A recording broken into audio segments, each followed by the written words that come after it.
My older boy, I saw him get to be about 21 years old, and he was just rendered incapable of doing anything he was meant to do in this world, in this life. And he was just dark, filled with emptiness and darkness, exactly like those kids that I saw in the line. Today's NDE is brought to you by Blinkist. Blinkist is an easy-to-use app that allows you to understand the most important things from over 5,500 nonfiction books and podcasts in just 15 minutes. Get 25% off Blinkist Premium and enjoy 2 memberships for the price of 1. Start your 7-day free trial by clicking the link in the description.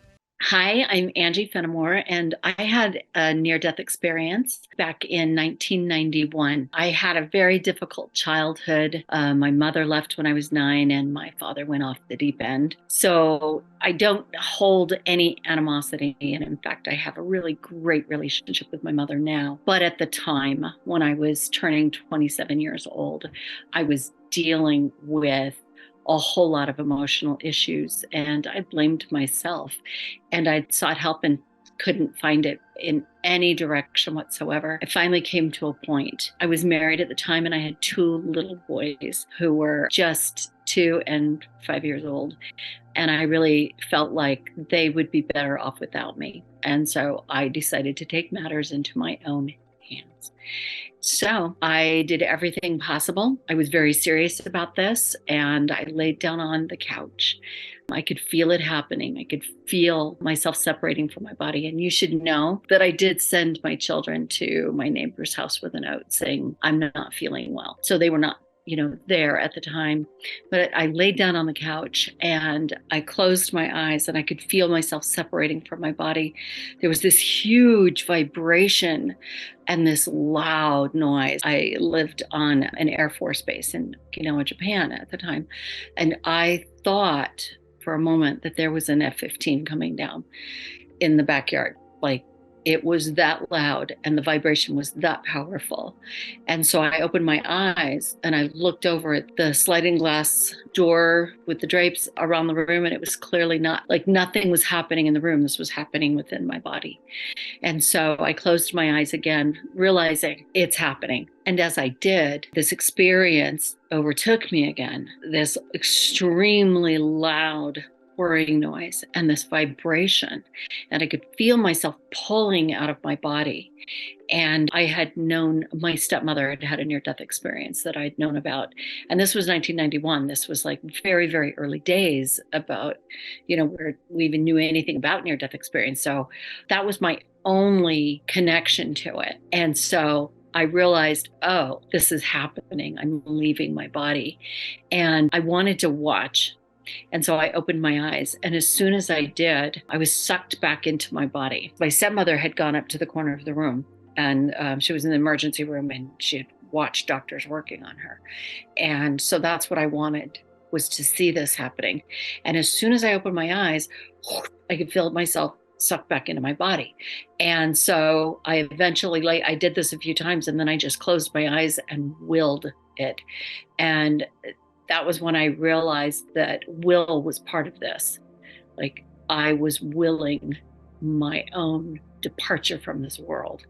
So I closed my eyes, and when I did, I felt myself completely separate from my body, but I was taken, instead of like, a pillar of light or a tunnel of light like I was expecting, like what had happened to my stepmother, I was taken to right into my life review. I was surrounded by this membrane that was kind of yellow, but illuminated, and there were red lines running through it. And I didn't realize until later what this space was that I was in.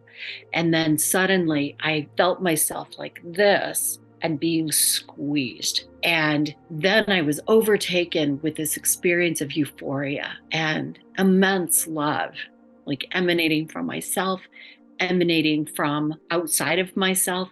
And then suddenly I was being held like this and cradled in a hand.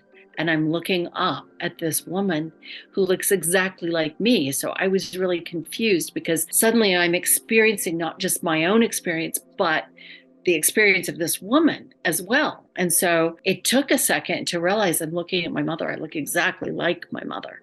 And my mother had left when I was 9 years old. I had grown up feeling like she didn't want me, she didn't love me, she didn't care about me. She was self-absorbed, consumed with herself, like who leaves their two little girls. And suddenly what I experienced was very clearly she wanted me and she loved me. This was my first inclination that my own personal myopic view of myself, how I fit into this world, the way the world works, other people, was one point of view. This is my first inclination of that. And this woman looks away and she's speaking to somebody who I think was my father, actually. But it was just very clear I was wanted and I was loved. So I was taken out of that experience and into every single experience of my life in chronological order. And I experienced parts of it with more depth, more color, more time. But the big thing was that I was experiencing this from all points of view, not just my own. And it was clear that some of these experiences were more important than others. Looking back, what I know now is that those experiences were the ones that I needed to learn from. I had some horrible things that happened, but I was able to see that we're all just going through our own life, our own experience, doing the best we can with what we got. And, I was able to see my goodness, my mother was 18 years old when I was born. What 18-year-old is equipped to raise two little girls, for one thing, let alone deal with life? And I got all the way to the end of my life, and this happened like this. And it was like, at some point, I realized I'm viewing it on a screen that's before me, but it's, interactive. And I get all the way to the point where I am lying on the couch at the very end of my life. And suddenly the screen disappears. I'm surrounded by darkness, but it's not like the way we experience, like the lights are out and you can't see anything. It wasn't like that. It was like space kind of darkness where you can see forever. But I was surrounded by this darkness, and suddenly there was a presence next to me. And I knew it was male. I knew that I knew him, but I couldn't see him. I heard his voice, but it was more like, there was definitely a voice, but it's not like the way we speak. It was like this all-consuming knowing that came upon me. And he said, "This is the life you lived." That was it. There was no drama. There was no significance about it, just fact. These are the facts. So at that point, I realized I'm not in the physical world anymore. And so I had a cousin who passed at 11 years old and grandparents who'd moved on. So I swung my head looking for them, expecting to see them. And there was nobody there. And as I swung my head to the right, I saw that there was a line of teenagers next to me, young people. And there was about 6 of them. I leaned over and I looked at them, and there was a girl, she must have been about 16. And this is before I realized that information is just out there. And so I'm certain now she was 16, that was not me guessing her age by looking at her. That's what she's emanating. And she had this stringy blonde hair. But the most interesting and captivating feature about her was the emptiness and the sadness and the grief that had been just dwindled down to nothingness. Like there was nothing there, no hope, no nothing. And I had the thought, what could be so bad in your life that, you would choose to leave this world? And it was at that point I realized, oh, wow, we've all done the same thing. We've all ended our lives. And so I'm leaning over looking, and as soon as I have that thought, the kid that's standing right next to me looks down at me. He's really tall. He's got on a white t-shirt, black leather vest, and black combat boots. And his hair is dyed black and spiked. And I'm thinking to myself, well, that's very interesting. I wouldn't think that these physical traits, especially things like clothing or things you've done to your hair, would, follow through the veil and be with you on the other side. And it wasn't until later that I realized that it was my own thoughts that actually influenced the particular near-death experience that I had. So in that moment, as soon as I had the thought, I was taken from them, and I flew at the speed of light in an upright position. I have no idea how far. I know I was somewhere on the planet, but just in another dimension. And I start to slow down, and all this is happening like this very quickly. And I start to slow down at about the same time that I see a beltway of people, basically, that are just kind of landing in this space like I am. It stretches for as far as I can see to my left, and it's empty on the right, and we're just filling in, but it's this beltway. I don't know, I'd say maybe 30 feet deep or more, 60 feet deep. I don't know, not very deep.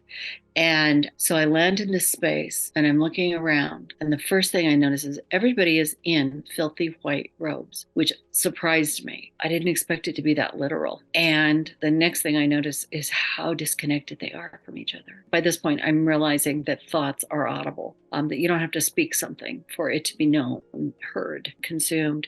But these people don't care what anybody else thinks at all. They're just muttering, and some of them loudly, about their own circumstance. If only you had done this, then I wouldn't be blah, blah, blah. And just completely self-consumed. And at this point, I'm realizing I'm definitely not alive anymore. I'm still in this darkness, in this beltway, but there's this mist. But it's not like a physical mist from this plane. It is a molecular darkness. And it's sucking life. It's sucking life from me, from all those there. And there was this one man in particular, and he was the only one that actually looked at anybody, but he was squatting in his filthy white robes and looking at me. I knew his eyes were blue, but I was seeing in grayscale. And at that point, that's when I realized that I was perceiving things that I shouldn't be able to know. I knew he'd been there for a very, very long time. And I wondered if this was Judas Iscariot. It was just a thought that came from me, just a question. And at that point, and it was that question that propelled me into the next piece of this experience. As soon as I had that thought, I saw a pinpoint of light in the distance. And this light was growing larger, like it was coming towards me. And it was traveling very, very fast. And it stopped like outside of this barrier. I knew that it couldn't come in to where I was. And I realized this is a being of light, that he's made of light. He was filled with light. And I knew that this was my Father in heaven. And the guy that was squatting, the man that was squatting, he was the only one that noticed there was something going on, that I was focused on something outside of this space. And he looked and then looked back at me, and he clearly didn't see this. God, there was this immense love, but it was like this fatherly, like, what did you do kind of experience. And he just said, is this what you really want? You can't skip over parts. We've all done this. You don't deserve those kids you were given. You have been up to mischief. You've been trouble. You know, you think that this is a good idea, but you have no idea what you're doing and what awaits you, and like that kind of communication. And as soon as he said, is this what you really want? I had the thought, well, I don't have a choice. I really felt like I had zero choice. That was how far gone I was at that time in my life. I believed I was better off, and that everyone in my life was better off without me. And so it hadn't occurred to me that I'd had a choice. And so I said, and this is like words without speaking, I said, you know, I don't have a choice. I've not had a choice. And as soon as I said that, there was another being next to him, but I could not see this being. I could see pinpricks of light coming through this darkness, emanating from him. I knew he was male. I knew him, and I heard his voice, and it was the same voice that had greeted me after my life review. And he said, don't you understand? I've done this for you. And as soon as he spoke those words, there were three things that happened all at the same time. I was taken into his body, and this was Christ. And I experienced him in the Garden of Gethsemane, like I'm there with him. Experienced him experiencing my life, like beginning to end.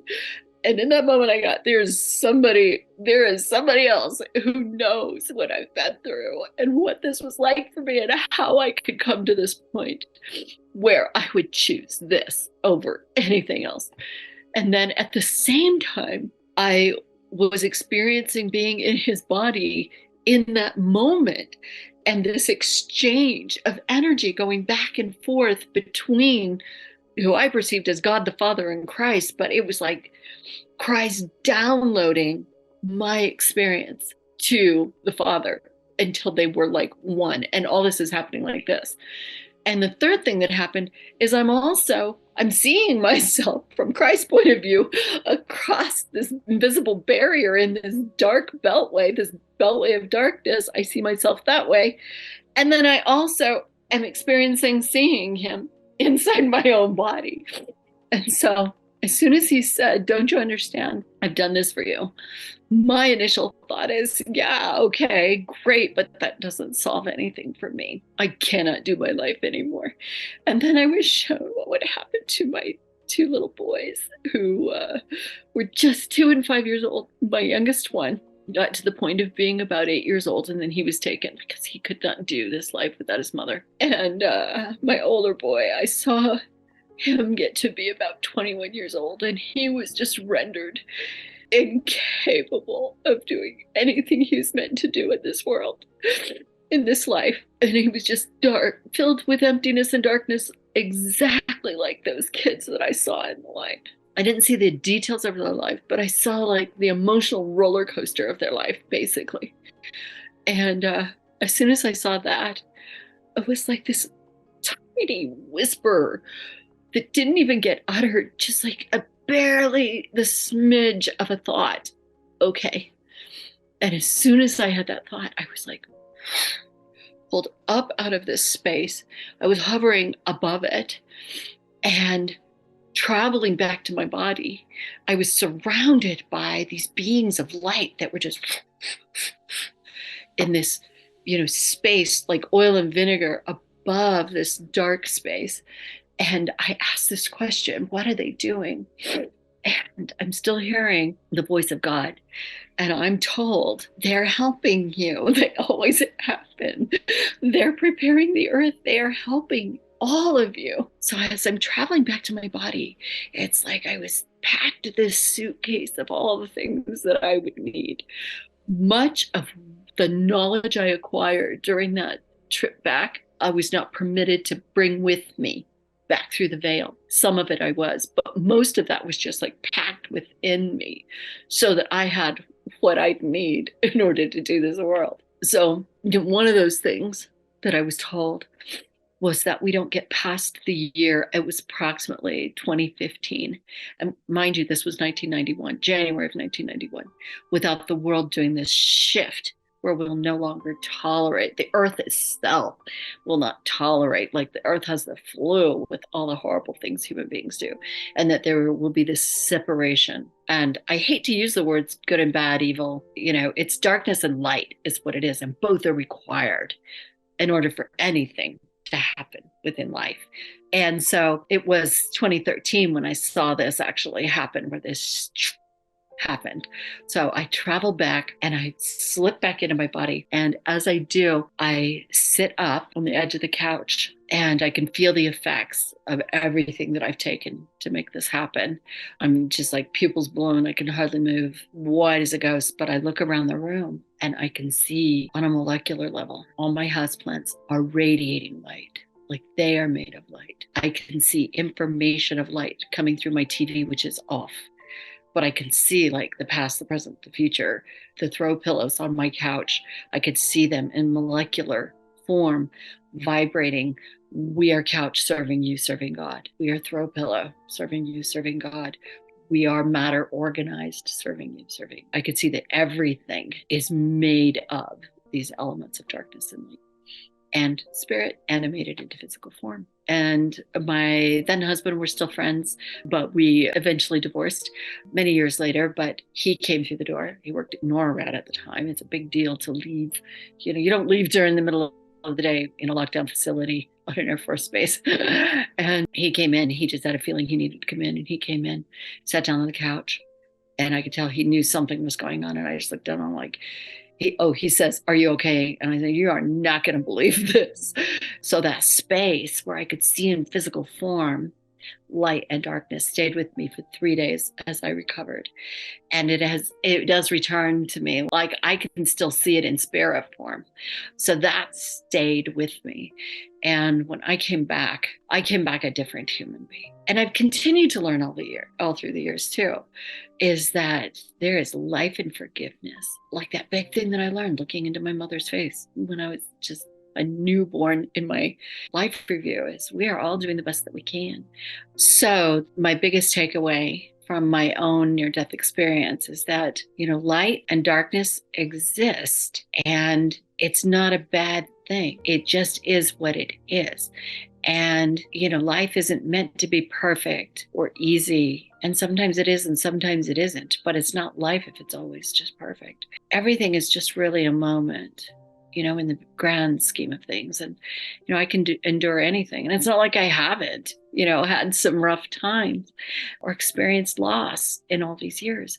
But I'm now able to embrace all of it, not just the light, but embrace also those tragedies that I've experienced. And not just because they teach me something, and they do, but because I cannot have one without the other.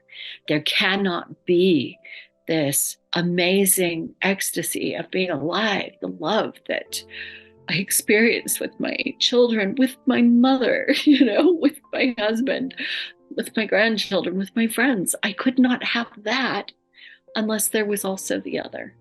And so that's my biggest message, is to embrace it all, be with it all. Life is so much sweeter when we also can get that.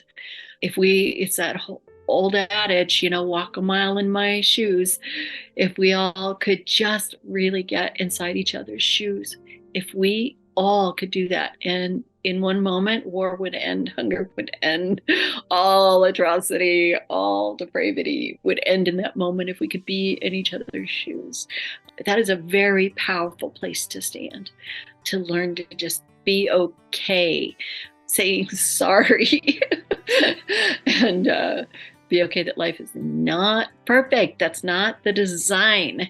It's, we have choice in this. Thank you for listening to my story. If you enjoy these near-death experiences that allow you to discover new perspectives, broaden your horizons, and have exciting conversations, then you should check out Blinkist. Blinkist was created for those who love to read and learn, but don't have time. With Blinkist, you can now indulge in your favorite book or podcast without the huge time commitment.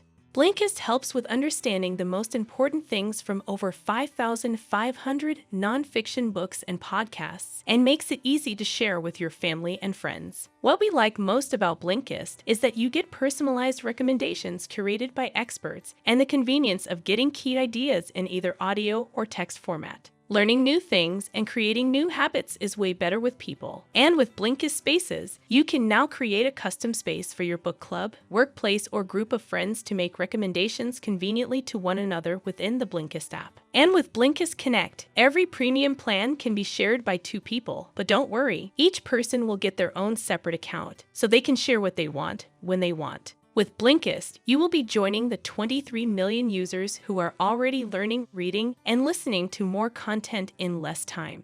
Blinkist has also teamed up with your favorite podcast creators to bring you exclusive behind-the-scenes content to some of their favorite episodes. Get 25% off Blinkist Premium and enjoy 2 memberships for the price of 1. Start your 7-day free trial by clicking the link in the description.